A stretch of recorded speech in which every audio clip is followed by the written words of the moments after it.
Howdy folks, Ed here. Welcome back to Bullnose Garage. You know, when I first got my Bullnose and started looking around at some of the modifications I might want to do to it, there are so many options out there that I wasn't even sure how to begin wrapping my head around them all.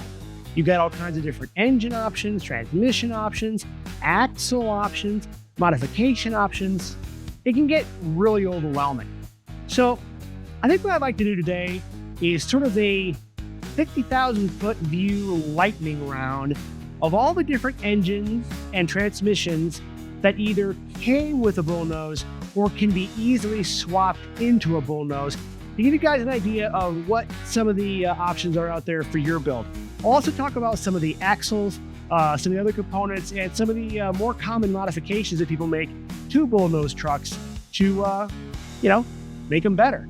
So stay tuned and we'll get into it.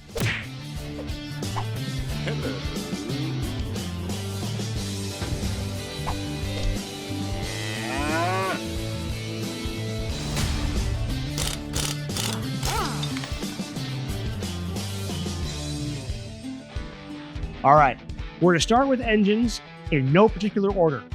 Let's start with the Ford 300 Inline 6 or 4.9 liter. This bulletproof straight six was available from 1980 to 1986.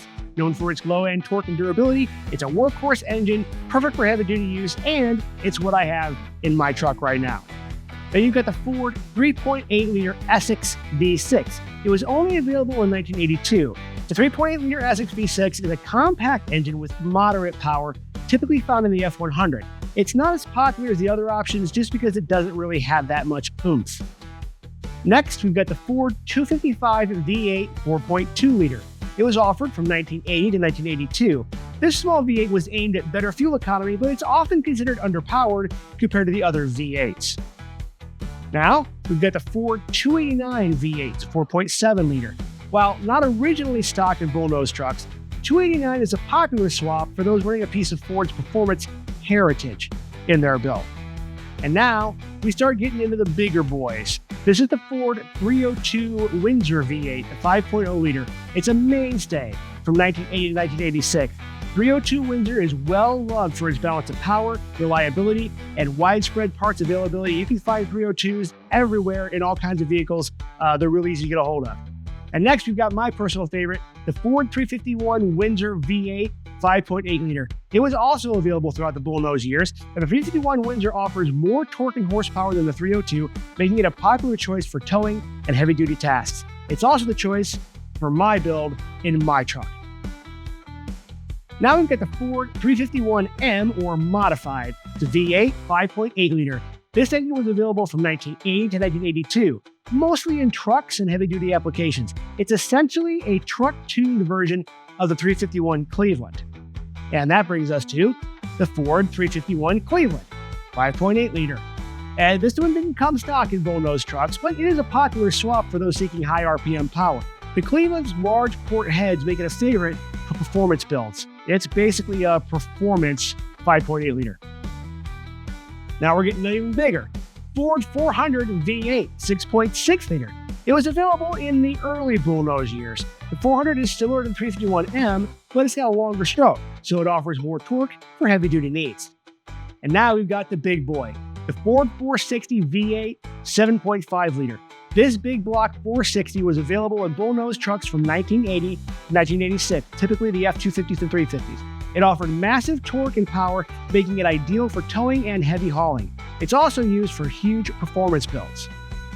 Now, let's move on to a couple of diesel engines. You've got the 6.9-liter IDI V8 diesel. It was introduced in 1983, and this International Harvester diesel engine is known for its durability and efficiency. It offers serious pulling power for diesel enthusiasts.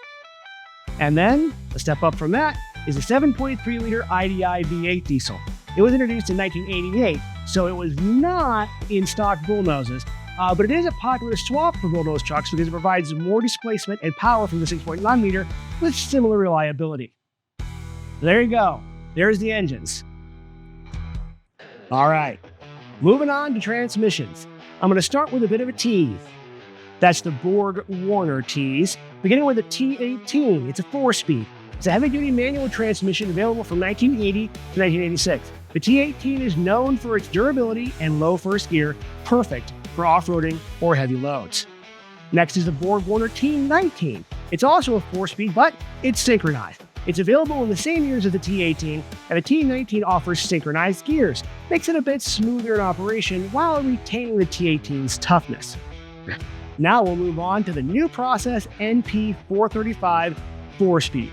It's another heavy-duty 4-speed manual known for its strength and ultra-low first gear, also called Grand Gear. Available in Bullnose trucks throughout the early 80s, including 1985, because it's in my truck. Now we have the SROD. It's a 4-speed with overdrive. It's a lighter-duty transmission. It was available in Bullnose trucks during the early 80s. It offered the overdrive gear for a little better fuel efficiency while on the highway. Then you've got the T170 FT. It's a 4-speed with overdrive. It's basically the evolution of the top loader. It is available in the early 80s, and this transmission was another overdrive option designed for light-duty trucks, and it offered a smoother drive at higher speeds. Now we move on to the ZF5, the S542, and the S547. Both are 5-speed heavy-duty manual transmissions. The S542 was introduced in 1987, with the 47 following later. Both are popular swaps for Bullnose trucks, offering an overdrive gear and improved durability over older 4-speeds, especially in diesel applications. And that's where I'm going, not the diesel part, but I am putting a ZF5 in my build. Now we've got the ever-popular Mazda M50D. It's a 5-speed. It was not stock in Bullnose trucks, but it's very common in some of the following years. It's a common swap for those looking for a 5-speed manual in a Bullnose. It's got improved shift quality and overdrive for highway cruising. It's a great transmission, but be careful if you swap it in because it's not really built for high horsepower applications and you might blow it up. Now we move on to the automatic transmissions. We've got a C6, which is a 3-speed heavy-duty trans. Available throughout the Bullnose years, the C6 is a robust 3-speed automatic known for handling big power and towing heavy loads without breaking a sweat. Now we move on to the C4 3-speed. It was a lighter-duty 3-speed automatic. The C4 was available in earlier Bullnose models, offering a simpler and more compact alternative to the C6. Now we've got the AOD, the 4-speed. It was introduced in 1980, and the AOD is a 4-speed automatic with overdrive, designed for better fuel economy without sacrificing performance. And now a popular swap-in, the E4OD, which is a 4-speed automatic with overdrive. It was introduced in 1989, so it's not part of the stock Bullnose lineup, but it is a popular upgrade for Bullnose trucks, especially ones that came with the C6 or AOD, because it offers a stronger option with overdrive and better highway performance. The E4OD is what I have in my donor vehicle for my 351 Windsor. Moving on to carburetors. You got the Motorcraft 2150. It's a popular 2-barrel carb used throughout the Bullnose years, known for its reliability and ease of tuning.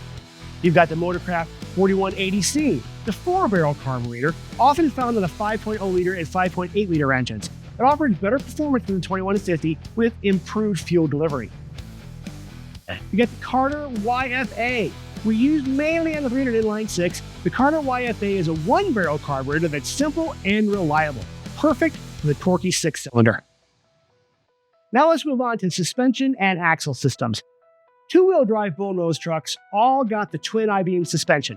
It's durable and offers a smooth ride, but it can be tricky to align, and it definitely has its quirks. The 4-wheel drive equivalent of that, the twin traction beam suspension, offered similar durability with the added complexity of 4-wheel drive components.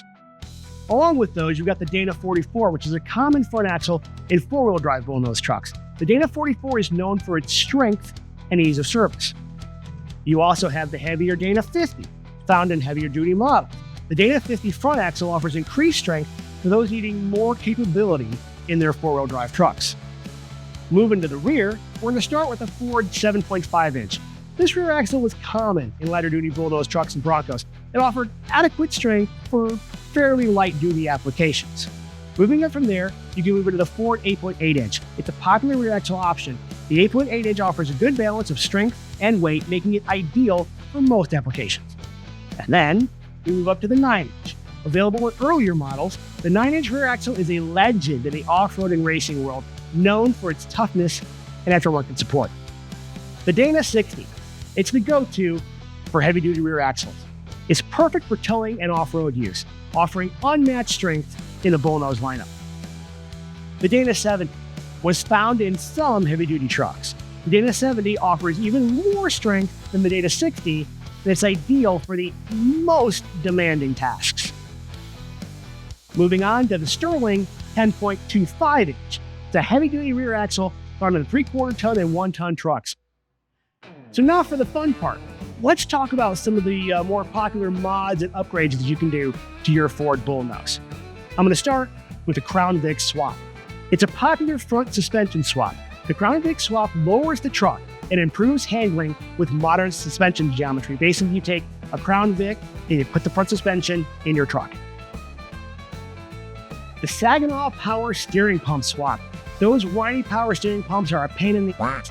This swap replaces the stock Ford power steering pump with a Saginaw unit, offering improved reliability, easier steering, and less noise. Rear disc brake conversion. Upgrading to rear disc brakes improves stopping power and reduces maintenance compared to drum brakes, making it a popular swap. Front bench seat replacement. Swapping the stock bench seat for bucket seats or a more modern bench can improve comfort and interior aesthetics. Tilt steering. I'd love to have tilt steering in my truck. Adding tilt steering to a non-tilt truck can improve driving comfort and make getting in and out a little easier. Adding air conditioning. Adding AC to a non-AC Bullnose can be a challenge, but it can dramatically improve your comfort, especially in hot climates. Me, I live in New Mexico, so I made sure to buy one with AC from the factory because that's a tough swap. Headlight upgrade. Pretty simple. Upgrading to modern headlights such as LED or HID improves nighttime visibility and safety over the stock steel beams. Just make sure that you upgrade your wiring harness when you do it. Alternator upgrade. Swapping to a higher output alternator is a must for trucks running additional electrical accessories like lights, winches, or upgraded sound systems. And finally, the Borgeson steering shaft. This upgrade replaces the stock steering shaft with a Borgeson unit, improving steering feel and reducing play, especially on older trucks. All right, guys, there you go. There's all the engines, transmissions, carburetors, axles, and other miscellaneous mods that you can do to your Bullnose to make it better. But listen, I'm not perfect, so if I missed something, drop something in the comments and let me know. Guys, I hope you learned something from this video. If you did, give me a like, give me a subscribe. I really appreciate it. Hey, head to my merch store, grab a cool hat. Thanks again for watching, guys, and we will see you next time.